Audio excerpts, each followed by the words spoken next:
y señores, muy buenas tardes. La Facultad de Derecho de la Pontificia Universidad Católica de Chile les da la más cordial bienvenida a la presentación del libro La regulación de la educación escolar y la protección de la autonomía de los proyectos educativos, cuyos directores son los profesores Raúl Madrid y María Paz Madrid. Esta obra de la editorial Tirán Logrange, única en su especie en el contexto chileno, tiene por objeto aportar al desarrollo doctrinario del derecho que rige la educación escolar, tanto en una perspectiva teórica como práctica. En la obra se reúnen 9 contribuciones de especialistas que contribuyen con diferentes perspectivas jurídicas con relevancia en el área de la educación, ya sea de la filosofía del derecho, derecho constitucional, historia del derecho, derecho civil, derecho de familia, derecho penal y derecho internacional. En relación a los editores de esta obra, el profesor Raúl Madrid, profesor titular de la Universidad Católica de Chile, una de cuyas líneas de investigación es la educación superior y la libertad de cátedra.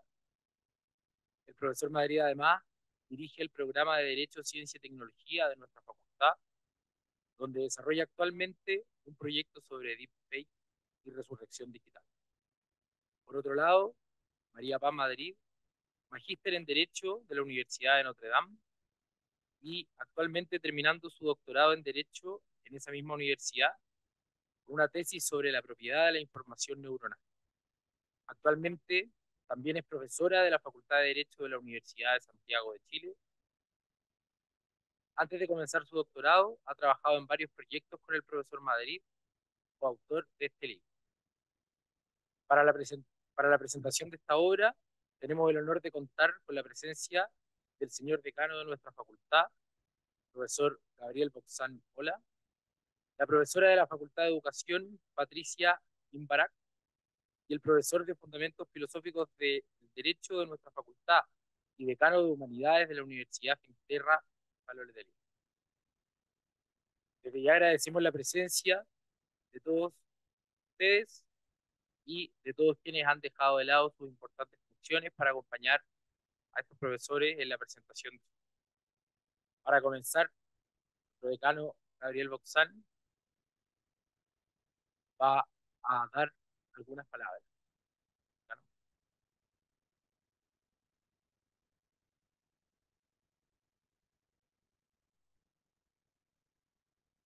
Bien, muchas gracias, Ignacio. Quisiera, ante todo, darles a cada uno de ustedes una muy feliz y cordial bienvenida a esta presentación del libro La regulación de la educación escolar y la protección de la autonomía de los proyectos educativos, para lo cual, por supuesto, la primera felicitación tiene que ser a los editores, Raúl Madrid y María Paz Madrid. Eh, Me imagino que estarán imaginando algún lanzamiento en la capital española para seguir haciendo honor a tanta presencia madrileña. ¿Ah? Y por supuesto, un entusiasta agradecimiento y felicitación también a los autores, eh, que entre ellos se cuentan, por supuesto, los editores y también Cristóbal García Huidobro, Julio Alvear, Cristóbal Aguilera, Javiera Corbalán, María Sara Rodríguez, Juan Pablo Faúndez, Lorena Rebolledo, Simona Canepa y Jorge Pérez. Y, por supuesto, también agradecimientos muy encarecidos a los presentadores de esta obra que tan generosamente nos acompañan en esta tarde, los profesores Patricia Imbarac, profesora de la Facultad de Educación UC, y Gonzalo Letelier, quien es profesor en nuestra facultad y también en la Universidad Finisterra. Y por supuesto, quisiera expresar los agradecimientos a la editorial Tirant Blanc, que con tanta generosidad ha acogido la publicación de esta obra. Quisiera detenerme esencialmente en estas breves palabras de bienvenida en el carácter significativo que tiene el hecho de que este libro se presente en la Universidad Católica. Como bien se sabe, fue al alero de lo que se titula en este mismo libro como la autonomía de los proyectos educativos, que nuestra institución nació hace casi 140 años, en 1888, y comenzó a enseñar el año siguiente, es decir, en 1889. Ciertamente el libro que estamos presentando el día de hoy muestra otra faceta de la autonomía de los proyectos educativos, distinta a la universitaria que nos identifica en esta institución. Y esta otra faceta es la faceta escolar. Ahora bien, es evidente que la autonomía universitaria y la escolar forman parte de un género común, y en otras épocas, y desgraciadamente en nuestros días, ven surgir amenazas y embestidas en contra del florecimiento de la libertad de enseñanza, tanto en Chile como en el extranjero. Para nadie medianamente consciente en estas materias, podría pasar inadvertido cuánto, por ejemplo, está en juego en relación con la educación religiosa, que ha sido desgraciadamente materia predilecta de regulaciones injustas en distintas partes del mundo, y por cierto también lo ha sido, y también por desgracia, en nuestro país. Sin embargo, más allá de los ejemplos que pudieran recaer en materias más o menos puntuales o más o menos extensas, está fuera de toda duda que la mixtura entre los afanes regulatorios del Estado y los afanes docentes del Estado han engendrado problemas, distorsiones e incluso cercenamientos en la correlación entre una sociedad que se dice libre y una educación que en muchos aspectos dista bastante de responder a una genuina libertad que apunte al bien espiritual y material de las personas. Este es un punto crucial en la comprensión contemporánea de la libertad de enseñanza, y uno al que ha apuntado con fuerza y claridad el magisterio de la Iglesia Católica. Es bien conocida la línea desarrollada por documentos de primera importancia, como las expresiones de su santidad León XIII en 1888, a través de su encíclica Libertas Praestantissimum, o las del Papa Pío XI en Divini Illus Magistri de 1929, o mucho más recientemente en el ámbito universitario por Francisco en Veritatis Gaudium de 2017. Pero hay muchos documentos que se pudieran calificar como menores, a más de los mayores ya reseñados y otros tantos más, y que contribuyen a iluminar plenamente lo que está en juego a través de la libertad de enseñanza. Así, por ejemplo, sostenía San Juan Pablo II en un discurso de 1983 dado en México ante educadores laicos lo siguiente, cito textual: la libertad de las familias y la libertad de enseñanza en el proceso educativo tiene su base en un derecho natural del hombre que nadie puede ignorar. No se trata, pues, ni de un privilegio reclamado, ni de una concesión del Estado, sino de una expresión y garantía de libertad indisociable de un cuadro global de libertades debidamente institucionalizadas. Ahí la cito. ¿Cuánta consistencia hay entre estas expresiones de fines del siglo XX y las proferidas por Abdón Cifuentes, fundador de la Universidad Católica, en las discusiones en las que en 1873 defendía denodadamente el principio de la libertad de enseñanza? Y una cita textual breve. Para mí, decía Abdón Cifuentes, como para cualquiera que haya meditado atentamente esta materia, en la libertad de enseñanza, que es una cuestión inmensa, van envueltas la libertad de la conciencia, la libertad de las familias, la libertad de las letras, las libertades naturales y civiles del hombre, los derechos sociales y políticos de un pueblo. Esta libertad completa de la educación y de la enseñanza en todas sus esferas envuelve el más bello privilegio de la humanidad, la libertad de las almas. Ahí la cito. Celebro entonces la publicación de este libro, que examinará aquella extensión significativa que se despliega entre la actividad del Estado, la libertad de las personas y la forja y plenitud de los grupos intermedios, área que, por cierto, guarda misterios y guarda desafíos. Este libro ayuda a comprender, a despejar y también a ahondar en sus difíciles proyecciones hacia el futuro. Y celebro, a más de la publicación de este libro, aún más que existan especialistas decididos a abordar estas temáticas con agudeza y con claridad para permitirnos una aproximación tan necesaria a nuestra sociedad respecto de elementos claves de la libertad de las conciencias, de la autonomía de los cuerpos intermedios y del bien común político. Que Dios los bendiga, muchas felicidades y muchas gracias.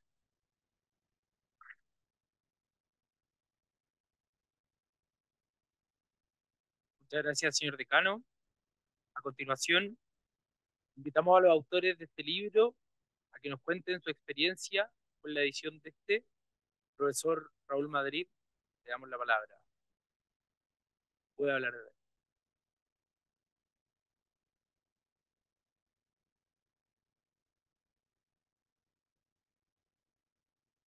En primer lugar, muchas gracias al señor decano, la facultad, por presidir esta mesa, y a los profesores Imbarak y Letelier por haber aceptado presentar este trabajo. También a Mariano Moreno, que está escondido ya con las cámaras, ayudante, abogado y ayudante del programa de Derecho, Ciencia y Tecnología. Muchas gracias, Mariano. Y a Ignacio Azuani, aquí presente, que también nos ha ayudado a presentar este acto. Voy a ser muy breve. Quiero agradecer a la coautora de este libro, que no está, que va a hablar dentro de un minuto por Zoom desde Notre Dame, es próxima doctora de la Universidad de Notre Dame, porque a ella le corresponde casi íntegramente la gestión de este volumen. También a los autores de cada capítulo, cuyos valiosos trabajos son núcleo del aporte que puede traer esta publicación. A ver, lo que pasa acá es una muestra de la homogeneidad y la continuidad que hay en esta facultad, porque el decano dijo exactamente lo mismo que iba a decir yo en estas pocas palabras. Iba a decir exactamente lo mismo. Y nuestro objetivo ha sido instalar en el debate la necesidad de mirar con atención el derecho que se ocupa de la autonomía de los proyectos educativos escolares. Y que en nuestro caso de la Universidad Católica, no podemos olvidar que existe una continuidad en la educación católica que comienza en la libertad de los colegios para seguir en los proyectos educativos de la educación superior. Los fundadores de la Universidad Católica compartían la convicción de que la universidad se fundaba para salvar la juventud. Estoy repitiendo el texto de Ricardo Krebs. Dice, para salvar la juventud, para cultivar las ciencias y para extender el reino social de nuestro Señor Jesucristo. Sigo citando a Ricardo Krebs. Su fundación marcaría el principio de una nueva era en los anales del progreso y de la regeneración intelectual de nuestro país. Un instituto nuevo, dice, de enseñanza superior, que abra las puertas a la juventud a pesar de las trabas del monopolio oficial y de obstáculos de todo género. Estamos hablando del año 1888. Es sin duda la fundación de la Universidad Católica una obra digna no solo de elogio, sino del apoyo material y moral de los particulares, dicen, digna de alcanzar cumplidamente el fin que persigue y digna, como hemos dicho, de señalar una nueva era. Claro, efectivamente, la universidad se funda, dice el decreto, para permitir que los jóvenes que vienen de colegios católicos se puedan educar en su fe. Esto demuestra con claridad que lo que hay es una continuidad, es decir, nosotros no vamos a tener una universidad católica si no tenemos gente que venga de colegios católicos. Y lo mismo dicho, no solamente para esta denominación, que para cualquier otra denominación, es decir, para los evangélicos, por ejemplo, si no tienen capacidad para fundar colegios evangélicos, tampoco van a poder tener universidades evangélicas. Entonces, es dicho para todos los credos. Pero a nosotros como católicos nos interesa el nuestro, ¿no? Y esto es, claro, hay una continuidad. La referencia a la era, es decir, la época, la referencia epocal es relevante, creo yo. Pero los obstáculos a la autonomía van cambiando con el tiempo y su análisis requiere un replanteamiento cuidadoso y constante de las normas que rigen la educación y la libertad de enseñanza. Hoy, en virtud de los medios tecnológicos de información, se hace necesario, me parece, redefinir jurídicamente la noción de autonomía de los centros educativos, no solo por la injerencia de la cultura dominante en los contenidos reales de lo que los colegios enseñan, sino por los innumerables medios de intervención que los grupos de poder tienen para transformar los colegios en centros militantes de una o de otra ideología. Esto tiene, en nuestra opinión, un efecto disciplinar, y es el que señalamos con María Paz Madrid en el texto, que por cierto no es mi sobrina, no es mi hija, es simplemente una coincidencia. Eh, lo que señalamos, digo, con María Paz en el texto que nos corresponde en el libro. Es razonable considerar un nuevo estatuto epistemológico para el derecho a la educación como un área de estudio distinta y separada tanto del derecho constitucional como del derecho administrativo, con sus propios estatutos metodológicos en virtud de la creación de conflictos y de problemas cada vez más específicos en los que confluyen diversos estatutos científicos.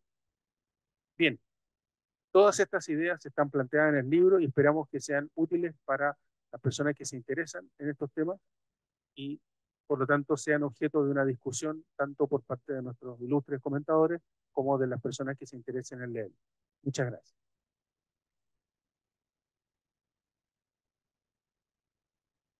Muchas gracias, profesor. A continuación, desde la Universidad de Notre Dame, no, en realidad no, está en Boston, va a presentar la profesora María Paz Madrid. Hola Ignacio, ¿me veo? Sí, ¿Qué tal? Bueno, muchísimas gracias a los comentadores y a los asistentes por participar de la presentación de este libro. Obviamente también, bueno, como el profesor Madrid dijo, no tenemos ningún vínculo de parentesco, que hasta donde yo sé, me imagino que él tampoco sabe si efectivamente hay un vínculo eh, más hacia atrás. Pero señalar una cosa, el profesor Madrid dijo que sí, que es cierto que gran parte del esfuerzo fue mío. Sin embargo, esto en verdad es un trabajo continuo que se viene dando hace bastantes años y ya nos conocemos con el profesor Madrid hace bastantes años, valga la redundancia, y por tanto la forma en la que nosotros entendemos el derecho es bastante parecida, él como mi maestro y yo como el aprendiz. Entonces, esto sí es un trabajo en equipo, porque no estaríamos, el libro no tendría esta forma que tiene si no fuese por la formación continua que el profesor le da, valga la redundancia, constantemente a los ayudantes, más allá de la sala de clases. Así que esto es un trabajo en equipo. En primer término, quisiera agradecer a los autores por la confianza puesta en este proyecto al aceptar su participación. Como editores, para el profesor Madrid y para mí fue muy grato ver su compromiso para con una temática que es de primer orden, pues es el proceso educativo en su nivel escolar, es de vital importancia, tanto dentro de la intimidad de la familia y además tiene efectos diversos y directos en la composición de nuestra sociedad. Es decir, tiene un componente íntimo o particular, pero además un componente social o político. Y para seguir la línea de la brevedad, son tres las ideas que quisiera compartir con ustedes. En primer lugar, ofrecer una descripción general de la estructura del libro. Este se compone de un total de 9 capítulos con contribuciones de profesores que se dedican a disciplinas que incluyen la historia del derecho, el derecho constitucional, el derecho administrativo, derecho civil, filosofía, teología y derecho penal. Además, sigue una línea argumentativa clara, desde la proposición del derecho de la educación como una disciplina autónoma, desde las consideraciones históricas hasta el análisis de las normas que siguen el íter del proceso de educación formal. Esto es, el libro estudia la existencia de opciones educativas distintas de lo que puede ofrecer el Estado, el análisis del régimen de admisiones, no tan solo entendiendo el impacto que este puede tener para las familias, nuevamente, sino las implicancias que esto tiene dentro del régimen político, la suscripción del contrato de prestación de servicios de educación y la regulación del comportamiento de los miembros de la comunidad escolar al interior del establecimiento educacional. Una cosa que es importante y que con el profesor Madrid lo decimos en el primer capítulo, el hecho de que exista educación formal, educación escolar formal, implica que hay una opción de la familia, que no es inmediata. Lo usual es que por un proceso de especialización existan centros educativos que se dediquen a la enseñanza y a la formación de los niños. Sin embargo, esto no opta a que los padres puedan escoger que esa educación se dé dentro de la casa a través de lo que se conoce como el homeschooling. En segundo lugar, la tesis principal del libro, como indicó el profesor Madrid, es que el derecho de la educación es una disciplina autónoma, pero esta autonomía no es normativa, puesto que las normas que regulan el fenómeno educativo son de naturaleza diversa, incluye civil, constitucional, administrativo, incluso laboral, sino que son autonomías conceptual. Y dicha unidad proviene de la necesidad de entender el fenómeno educativo no a través de la compartimentalización propia de un estudio del derecho dividido en áreas, sino poniendo al niño, su desarrollo y su entorno como centro y medida de la interpretación de las disposiciones que ordenan esta materia. De esta premisa, en tercer lugar, ya para cerrar, los autores fueron invitados a participar de un diálogo en donde el desarrollo del niño no se entiende en abstracto, sino inserto en un contexto familiar y en una comunidad educativa determinada, si es así escogido por los padres. Y obviamente esto implica que hay una lección al momento de, esta lección se da al momento de la matrícula. Abrir el horizonte de significado y parámetros de interpretación jurídica a una visión donde el niño no se relaciona directamente con el Estado a través de cumplimiento de los deberes de orden doméstico e internacional, sino que se ha decidido incluir dentro de este análisis a los distintos intervinientes que participan en distintos niveles de cercanía para con el educando, siendo los primeros llamados los padres. Seguidamente, la comunidad escolar escogida por los padres, y una vez que ya se está inserto en una comunidad escolar específica, se incluye a los directivos docentes, a los docentes, a los auxiliares, apoderados y por supuesto a los alumnos. Finalmente, el Estado actuaría en distintas maneras con estos diversos autores, dependiendo de los deberes que al Estado le toque proteger y asegurar. Ya para finalizar, esperamos que este libro sea de utilidad para los operadores jurídicos y también para las comunidades académicas, además de que contribuya a ampliar el debate de estas ideas. Muchas gracias.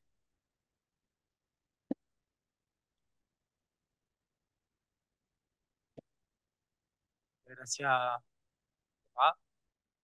A continuación, para la presentación de esta obra, contamos con la presencia de la profesora Patricia Embarak, psicóloga clínica de la Universidad de Santiago, magíster y doctorado en Ciencias de la Educación de la Pontificia Universidad Católica de Chile, cuya investigación se ha centrado en la educación católica y la formación de profesores y profesoras de religión. Profesora.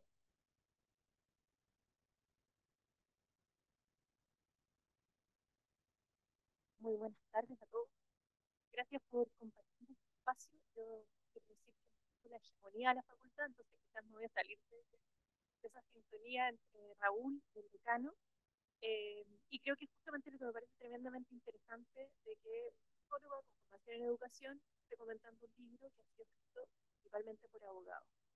Y quiero decir que en ese sentido para mí ha sido un desafío, a pesar de que este libro pensado para, por y en la educación, entrar quizás en un tecnicismo que es tremendamente relevante de discutir hoy día para poder entender cómo podemos mirar de mejor forma un panorama educativo tremendamente turbulento, como es el que hoy constatamos en Chile. Y en ese sentido quisiera decir que lo primero es celebrar tremendamente la iniciativa de los autores, de los editores de esta publicación, porque representa para mí justo un esfuerzo único que levanta una polifonía de voces, de miradas, que convoca también instituciones muy diversas de donde provienen quienes han escrito diversos capítulos, para poder repensar el sistema educativo en una clase, yo diría, de libertad. Creo que es notable el interés de estos autores que piensan desde las ciencias jurídicas cómo abordar y resguardar aspectos que son cruciales desde la regulación, pero también desde la protección de la autonomía del establecimiento educacional. Para alguien que proviene del mundo de la educación como yo, creo que esta intersección disciplinaria es tremendamente valiosa. La idea de este libro de conjugar políticas educativas, realidad educativa chilena y entrelazarlas en una visión crítica y multidimensional es muy, muy atractiva. Los capítulos de esta obra ofrecen una reflexión muy exhaustiva sobre cómo alcanzar un equilibrio que garantice calidad y equidad, pero al mismo tiempo respete la diversidad de proyectos educativos, pedagógicos y valóricos. Tanto Raúl como editor, también como el decano de la institución, a cuánto impacta esto hoy en la educación confesional en Chile. Y para mí era un punto muy relevante hoy de mencionar y decir que esta obra da pistas para la educación en este subsector en nuestro país, de manera muy, muy especial. Además, el texto creo que aborda desafíos contemporáneos que trascienden lo puramente académico o cognitivo para incidir de una manera muy clara en aspectos que son tremendamente vitales a la hora de pensar en una formación más integral. Temas como la convivencia escolar, la formación de los estudiantes, la educación sexual, la prevención de acoso y tráfico de drogas, como también la autonomía progresiva de los niños y adolescentes, son temas que este libro aborda y que me parecen tremendamente relevantes, que demuestran que la regulación educativa no es estática, sino que debe responder a las dinámicas sociales, pero también a los problemas emergentes del contexto social. En ese sentido, después de haber leído este libro, creo que la pertinencia del derecho en materia educativa es innegable, y la obra lo ratifica. argumenta de una u otra forma, a mi juicio, que la escuela es un microcosmos donde convergen múltiples derechos y deberes, y desde esa perspectiva el saber jurídico es pertinente y tiene que entrar. Creo que la tensión entre regulación estatal y autonomía de los establecimientos educacionales es un eje a lo largo del libro, como lo ejemplifica el capítulo de García Huidobro al inicio. Cito: si hay algo que ha caracterizado el siglo XX chileno, ha sido el amplio y constante flujo de reformas que los diversos gobiernos han intentado implementar con mayor o menor éxito en múltiples áreas de la vida social. Evidentemente, dice el autor, en el ámbito educacional, tanto como por su influencia en el desarrollo de los habitantes del país, así como por su proyección como puntal de avance cultural y material de la nación, no estuvo ajeno durante el último siglo a este frenesí de los proyectos. El libro acierta al comenzar su análisis con la delimitación de lo que ya hemos escuchado, el derecho educativo como una disciplina jurídica autónoma. Creo que ese es uno de los grandes aportes de esta publicación, ya que sienta bases teóricas sobre las cuales poder construir de alguna manera este primer capítulo, que es de Madrid y Madrid, todo el andamiaje argumental del libro. Al elevarlo como una categoría de disciplina autónoma, los autores dicen que la raíz de ello es la necesidad de servir al bien común. Eso me parece tremendamente atractivo e interesante, porque implica una atención científica especial, que por lo tanto se realiza a través de un nuevo modelo disciplinar, como ya hemos escuchado. Esto justifica que sea una especialidad independiente y que tenga implicancias sociales y políticas de gran envergadura. La educación como práctica humana fundamental no puede entenderse sin una clara definición de sus propósitos y de manera intrínseca sin una concepción subyacente de qué es, qué puede llegar a ser el ser humano que se educa. Y es ahí donde yo quiero entrar en mi comentario. Creo que la aportación del primer capítulo asume que esta postura de un derecho educativo emerge desde una doctrina como germen. Y justamente después de realizar este como primer preámbulo, donde trato de comentar un poco cómo ha sido mi recepción de este libro después de leerlo, quisiera decir que con cierta humildad intelectual, mi apuesta hoy día es compartir con ustedes dos aspectos que me parecen son esenciales al leer el libro. Y uno es los fines de la educación como un antecedente y como una consecuencia de por qué regular, por qué resguardar la autonomía de los establecimientos educacionales. Es de alguna manera el para qué la educación tiene sentido y al mismo tiempo cuál es la visión del ser humano de este para qué. Y quisiera presentar tres grandes ejes que cohabitan hoy día en la discusión educacional respecto de los fines de la educación y que creo que me permiten ir entretejiendo los distintos capítulos que el libro contiene. Y de alguna manera espero poder despertar también el interés en ustedes por poder leerlo. Un primer fin que se le atribuye a la educación y que muchas veces está en tela de juicio es el rol cualificador. Es decir, la educación de alguna manera tiene un rol en poder educar, en poder generar aprendizajes, en poder formar a las personas. El acto de educar consiste en ayudar a los educandos a desarrollar sus potencialidades para alcanzar la plenitud humana y personal. La pregunta sobre qué es el acto educativo yo diría que resuena de diversas formas a lo largo de todo el libro. La primera y más evidente conclusión es que no existe un fin único en materia educativa, sino que existe una pluralidad de propósitos y que a veces la pluralidad de propósitos entran en ciertos conflictos. Los fines de la educación, como pude mencionar anteriormente, no son abstractos, sino que en general se basan en una visión particular del ser humano. Y la elección de estos fines, de unos sobre otros, revela el tipo de persona que queremos formar. Un primer fin, como enuncié, tiene que ver con la cualificación y que muchas veces se traduce en un fin instrumental y utilitario. Es sin duda, yo diría, el fin más visible de lo que es la educación y que en muchos contextos se le sobrevalora, que tiene que ver con la entrega de conocimiento, con el despertar habilidades y aptitudes que permiten a los estudiantes ser y hacer algo en el mundo. Esta dimensión instrumental de la educación nos prepara para operar en el mercado laboral, en la sociedad, y dota a los estudiantes de competencias necesarias para enfrentar desafíos.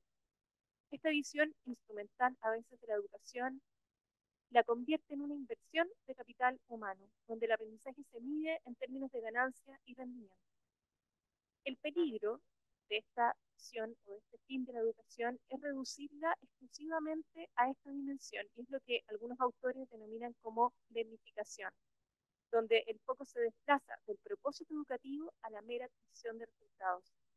En palabras de Alvear, uno de los autores de este libro, esta reducción implica que la educación ha devenido en una pura profesionalización o alternativamente en ideologización deformadora, o lo que se trata como entender la educación como un producto solamente profesionalizante, con un énfasis en la medición.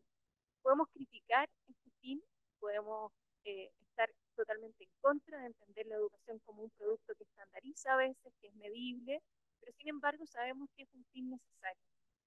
Un segundo fin tiene que ver con la socialización y que de alguna manera apunta a una dimensión de la educación que introduce o nos introduce en la vida comunitaria. En este ámbito surgen temas propios del ser comunidad, como los abordados en el capítulo de Rebolledo, que considera la dimensión relacional desde la perspectiva del acoso y el tráfico ilícito de drogas. A través de la socialización nos convertimos en parte de un orden social, cultural y político, asimilando normas, valores y tradiciones. Es el proceso por el cual nos convertimos en ciudadanos, miembros de una cultura y participantes de una vida en sociedad. Nos da un sentido de pertenencia y de nuestro lugar en el mundo, permitiendo promover valores como la justicia, la igualdad, el respeto. Esto va en total consonancia con la idea de una educación que busca que los ciudadanos sean autónomos y capaces de gozar de una propia concepción del bien. La socialización implica también la transmisión de una herencia cultural, exponiendo a los estudiantes a una variedad de perspectivas y experiencias que contribuyen a una identidad cultural inclusiva y enriquecedora. No obstante, si la socialización se vuelve demasiado dominante, se puede conducir a la mera reproducción de lo existente y a una adaptación acrítica, perdiendo de vista la posibilidad de agencia y cambio. Es por ello que los autores de este libro rescatan la importancia de la transmisión de una cultura que no sea monopolizada por el Estado a través de su aparato burocrático, ya que existe el riesgo de que el Estado termine, cito, por moldear las instituciones sociales. En una democracia sana, es la sociedad la que genera las instancias ideológicas que moldean las instituciones públicas, el gobierno y el Estado. El tercer y último fin tiene que ver con la subjetivización. Yo diría que este es el fin más profundo y radical de la educación. Implica no convertir a los estudiantes en objetos moldeables para adaptarse a un sistema, sino en niños y jóvenes capaces de pensar críticamente, de ejercer en libertad y de responder a su propia existencia. Es la emergencia de la unicidad y de la singularidad de la persona. La subjetivización nos permite desafiar lo dado, tomar una postura en el mundo y no ser simplemente un producto de la cualificación o de la socialización. En palabras de Madrid y Madrid, esta dimensión invita a contemplar que la educación vendría a asumir el carácter inacabado del ser humano, mediante actos o procesos intencionales que no atienden solo a una dimensión individual, pues es el propio sujeto el que necesita seguir contemplándose, sino que también revela una indefectible dimensión social, donde su efectiva realización solo podrá darse en contextos de cooperación de unos con otros. La subjetivización es el fin más profundo y radical de la educación. Nos permite ser únicos, libres, capaces de actuar y de responder a nuestra existencia en el mundo. Esta idea resuena con lo que plantea Leterrier y Canepa en su capítulo cuando argumentan sobre la autonomía progresiva de los niños y adolescentes, donde la educación implica un paulatino retiro de la autoridad paterna a medida que el joven se hace cargo de su propia vida, como un protagonista activo. En este sentido, educar no es retirarse, sino conducir, orientar y dirigir, para que el retiro sea posible y razonable. La subjetividad ofrece una imagen radicalmente diferente del ser humano. Aquí, la persona no es un recurso ni un ciudadano prefabricado, sino alguien libre y constante en su devenir. Es un ser impredecible e incalculable que rechaza la idea de que puede ser completamente moldeado o predefinido, cuya libertad no puede ser forzada. Faúndez refuerza esta idea en su capítulo cuando afirma que educar es apuntar hacia la planificación del ser y abrirse a todas las dimensiones que permiten el logro de un desarrollo integral. La educación en este sentido no es solo sobre lo que se aprende, sino sobre la oportunidad de aparecer en el mundo como un ser humano singular y responsable. La respuesta es que la educación se centre en el mundo y en la capacidad del ser humano de responder a sus necesidades. El niño en esta imagen no se define por sí mismo, sino en su relación con los demás. Y ya para ir terminando, solo define, no son categorías aisladas, sino que son dimensiones constantes de visión. La pregunta crucial no es cuál de ellos es más importante, sino cómo se pueden equilibrar. Esta tensión es bien retratada en el capítulo de Aguilera y Corbalán, ya que la existencia de proyectos educativos diversos es consecuencia del principio de subsidiariedad, o lo que Rodríguez y Madrid afirman sobre el marco del proyecto institucional y el reglamento interno, que asegura la diversidad de proyectos educativos que forman al ser humano, considerando en distinta medida, yo diría, estos tres elementos. El desafío, entonces, es concebir una educación que de manera simultánea cualifique, socialice y subjetive. La escuela no debe ser en ese sentido una institución que prepara para el trabajo o para la ciudadanía de manera exclusiva, sino un espacio donde el ser humano pueda salir al encuentro de sí mismo y del mundo. La escuela, en su mejor forma, es el lugar donde este acontecimiento histórico de ser puede seguir ocurriendo día a día en cada encuentro entre maestros y estudiantes.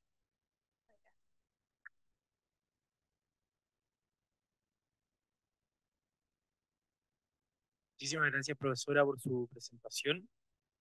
A continuación, también invitamos a presentar esta obra al profesor Gonzalo Letelier, licenciado en Humanidades con mención en Filosofía y licenciado en Educación de la Universidad Adolfo Ibáñez, doctor en Derecho de la Universidad de Padua, Italia, y actualmente decano de, perdón, decano de Humanidades de la Universidad de Fisterra. Profesor. Buenas tardes. La- la- no, yo voy a tratar de ser breve. Eh, voy a ir en parte a eh, voy a decir un par de cosas sobre las razones por las cuales yo creo que este libro es una muy buena noticia. Ahí, claro, es parte interesada. Voy a contar voy a hablar de la parte, voy a tratar de presentarles muy brevemente lo que a mí me parece que es un panorama general de la obra, para finalmente terminar con conclusiones muy generales sobre lo que creo que tiene, lo que debería venir. Esto es lo primero, esto de la actualidad, esto que estaba diciendo para acá. Vamos a comenzar con una pregunta un poco. Piensen, eh, ¿quiénes son las cinco, cinco personas que oficialmente hoy ya, que más saben de educación? Son los nombres. Primero que lo tengan identificado, más allá de lo que de la que ustedes piensan,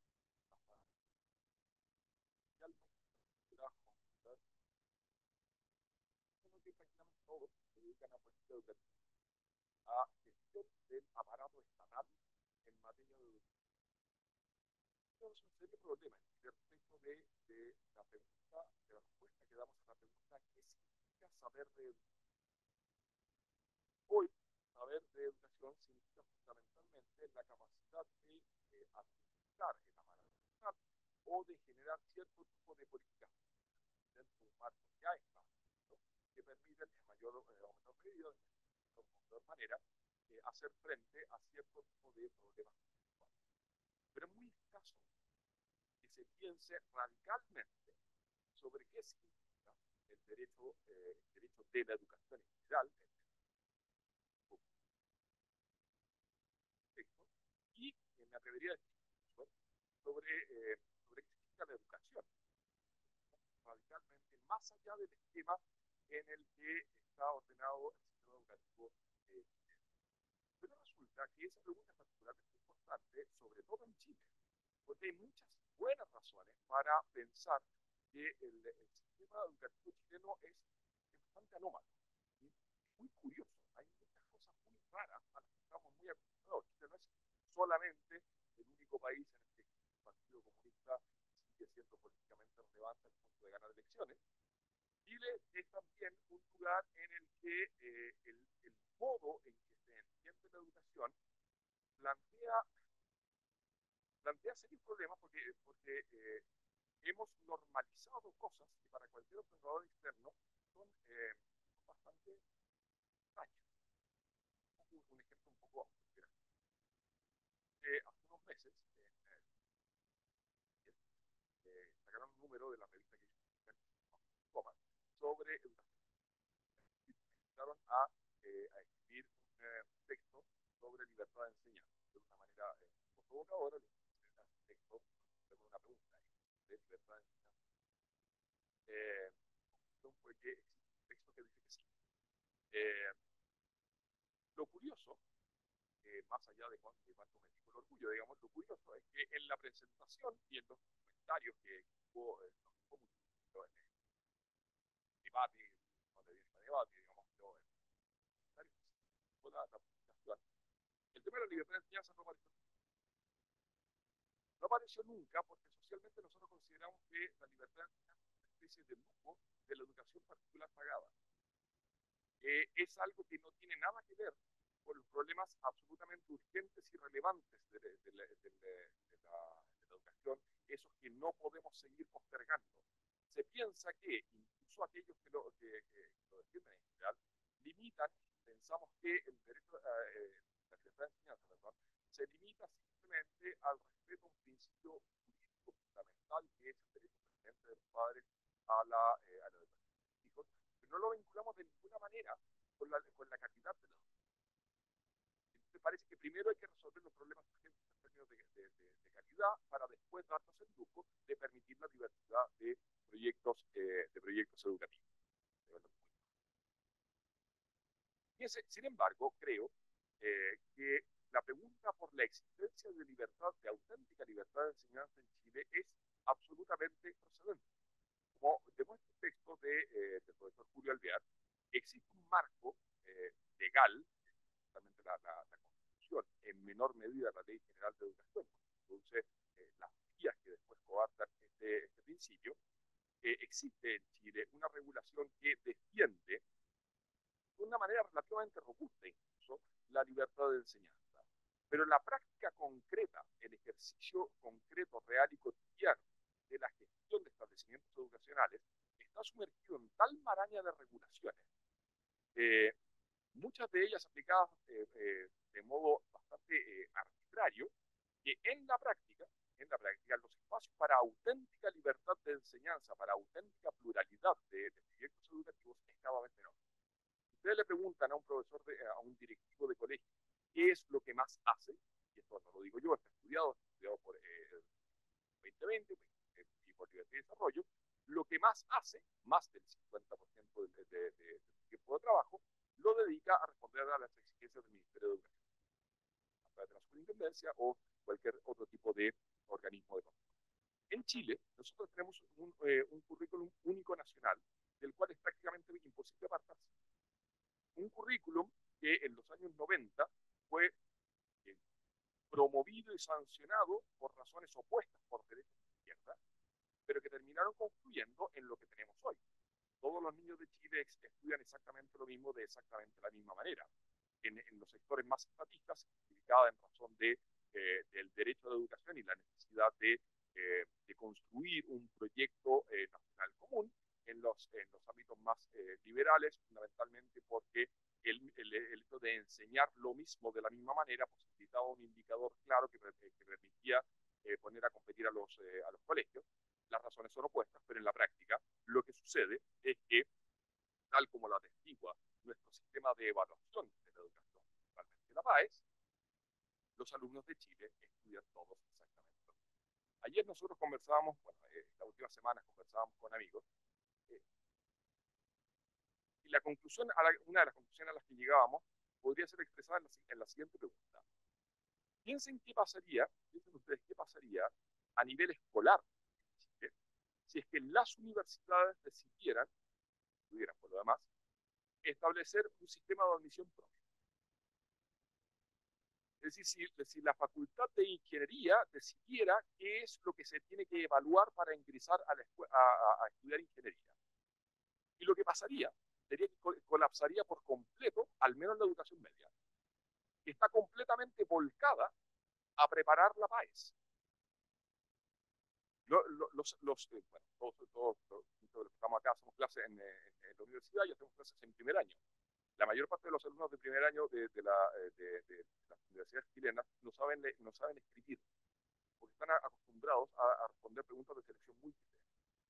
No tanto porque los colegios lo hayan decidido, sino porque hay que entrenar a los alumnos. Pero si uno le pregunta a esos mismos alumnos cuánto de lo que prepararon para la PAE les ha servido para su carrera universitaria, van a responder algo semejante a cero.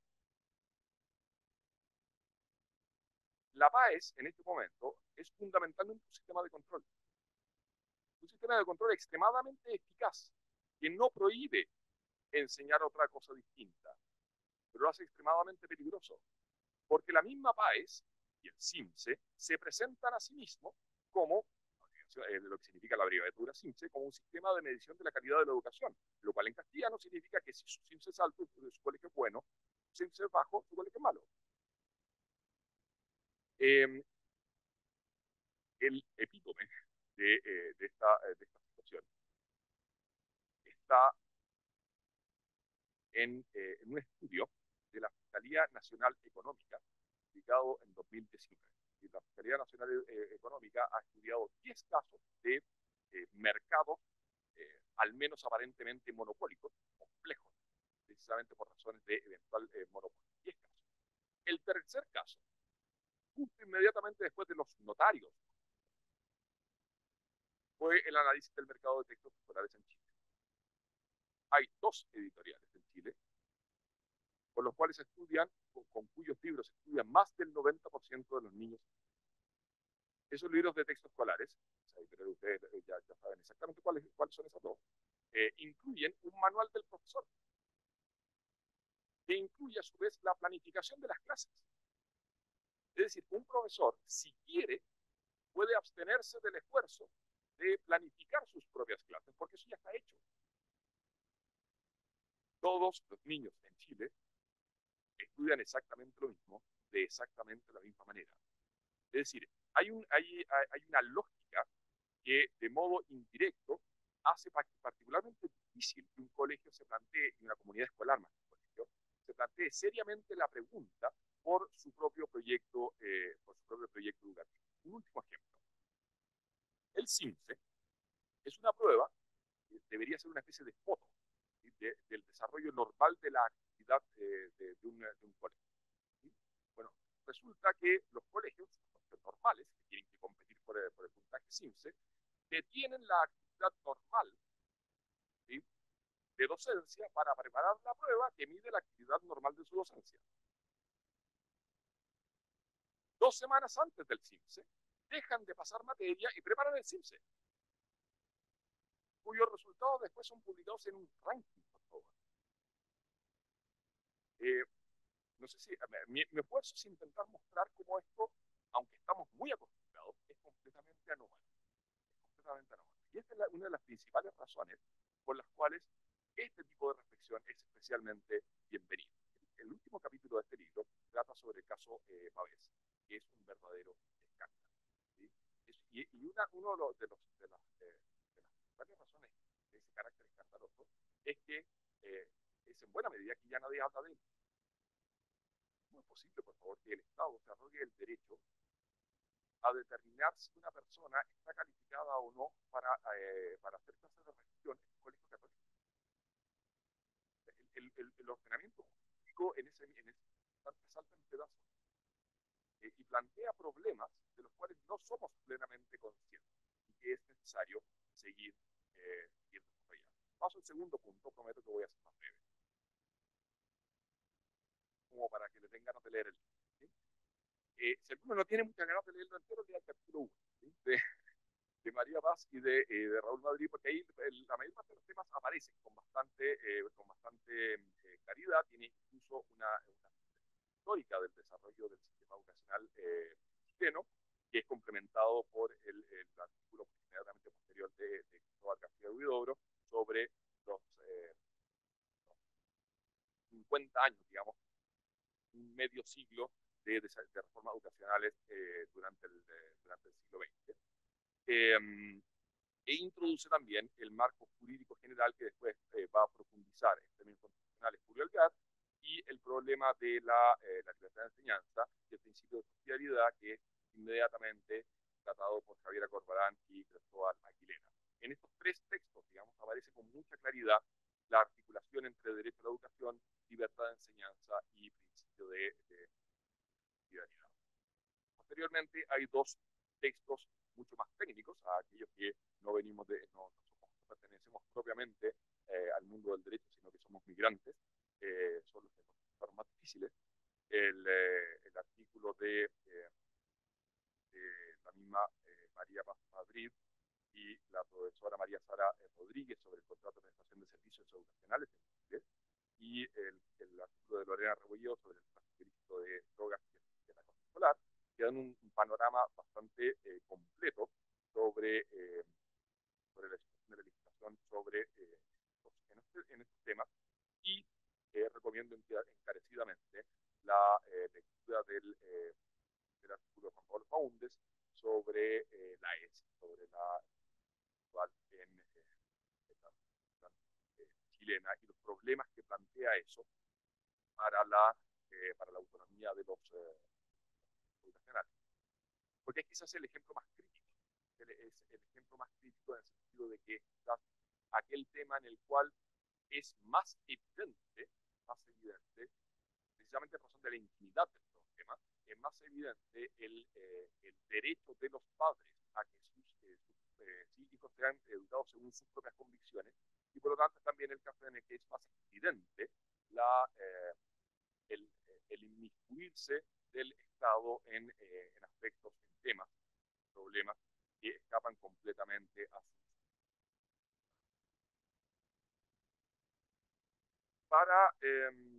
Para cerrar, quiero cerrar retomando lo que ponen los editores al final del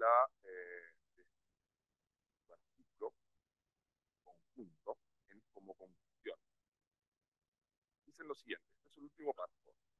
Por todas estas razones, van a explicar conclusiones, consideramos necesario elaborar una teoría que comprenda de manera más profunda y global el fenómeno del acto educativo. Esto no puede únicamente entenderse a la luz de los conceptos constitucionales, que de suyo son de textura abierta, sino que también es necesario incorporar a la discusión algunos elementos que son propios del acto de educar y aprender. Yo creo que la relevancia de esta obra y el desafío que deja abierto está bastante bien expresado acá, porque lo que manifiesta este texto es de alguna manera la tensión que atraviesa toda la obra, y es con el perdón del señor decano, la insuficiencia del derecho para hacerse cargo del problema educacional. El problema educacional se plantea, en primer lugar, en el contexto, en el seno de una sociedad que es anterior a la sociedad política, que es anterior a la organización del Estado, que es la familia. Es, en primer lugar, la familia. Una sociedad respecto de la cual cualquier otra instancia distinta de ella misma tiene que pedir perdón y permiso para asomar la nariz. Una instancia que no es tan evidente que ser regulada, y que es regulada fundamentalmente, o mejor, más que es regulada, significa que alguna instancia exterior intervenga fundamentalmente, yo diría casi efectivamente cuando por su propia lógica interna ha fracasado. Jeremy Waldron, que es poco sospechoso de conservadurismo, lo dice de una manera muy gráfica, hablando del matrimonio, pero lo que dice sobre el matrimonio es perfectamente aplicable a las familias. Dice lo siguiente: las reivindicaciones de derecho deberían tener poco peso en el contexto de un matrimonio amistoso normal. Si oímos a uno de los miembros de la pareja quejarse al otro por la denegación o suspensión de los derechos conyugales, sabemos que algo ya ha fallado en la dinámica de deseo y afecto de la pareja. En una familia, cuando una relación doméstica, familiar, tiene que ser explicada, tiene que ser corregida en términos de derechos y deberes, significa que lo esencial de la familia fracasó. El ejemplo más sencillo de esto, si quieren, es lo que sucede con la pensión alimenticia. La pensión alimenticia es una obligación impuesta que suple algo que debería ser realizado, movido simplemente por un amor gratuito. Y en el ámbito de la educación pasa un poco lo mismo. La regulación, la regulación jurídica del fenómeno educativo tiene que limitarse no a decir qué es lo que hay que hacer, porque eso corresponde a la familia, a las familias y a las comunidades educativas, sino a dar el marco jurídico indispensable para que esa decisión doméstica y particular sea posible. Lo cual exige una profunda reflexión sobre qué es educar, sobre qué es la educación, y a partir de esa pregunta, ¿qué es la educación? Entonces, y solo entonces, la pregunta sobre en qué consiste proveer educación. Y según cuál sea la respuesta a la pregunta en qué consiste proveer educación, en qué consiste proveer educación de calidad. Porque uno de los supuestos más dañinos sobre los cuales trabajamos permanentemente es la idea de que educación es una única cosa que puede, por lo tanto, ser evaluada de una única manera. En una lógica según la cual, siendo una sola cosa, evaluable de una sola manera, se puede poner a los distintos actores a competir. Si uno se pone riguroso, la única auténtica medida de calidad de la educación de un establecimiento educacional es su propio proyecto educativo.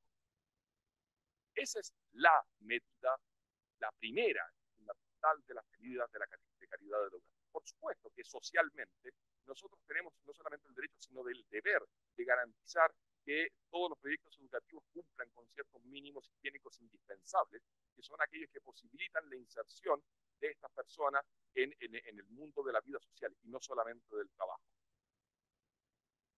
Pero si ustedes le echan un vistazo al currículum nacional chileno, lo que se enseña trasciende absolutamente esos mínimos indispensables. Es absolutamente impresionante. A modo de ejemplo,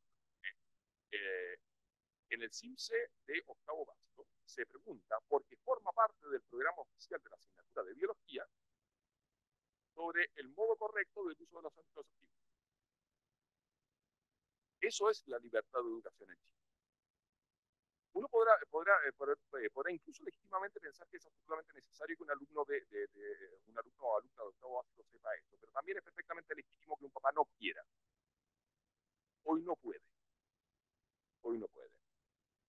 Y esta pregunta fundamental sobre qué es educación y por lo tanto qué es proveer educación y por lo tanto qué es proveer educación de calidad, lleva necesariamente a la gran pregunta a la que llevamos décadas haciéndole el quite, que es la pregunta respecto de la familia.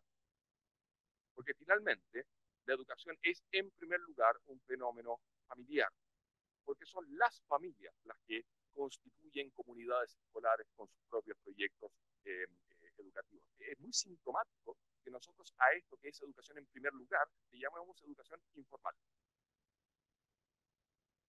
Cuando es aquello que, si bien en cierto sentido es informal, es aquello que es en primer lugar y fundamentalmente educación. Respecto de lo cual solamente de modo subsidiario significa que existan solamente una correcta comprensión de esta primera sociedad natural, que es aquella que tiene que ser subsidiada, entonces vamos a poder comprender correctamente también el principio de subsidiariedad, que es el punto cardinal sobre el cual es razonable y lícito construir todo un sistema de regulación del derecho educativo. Así que quedamos esperando una segunda parte. Muchas gracias.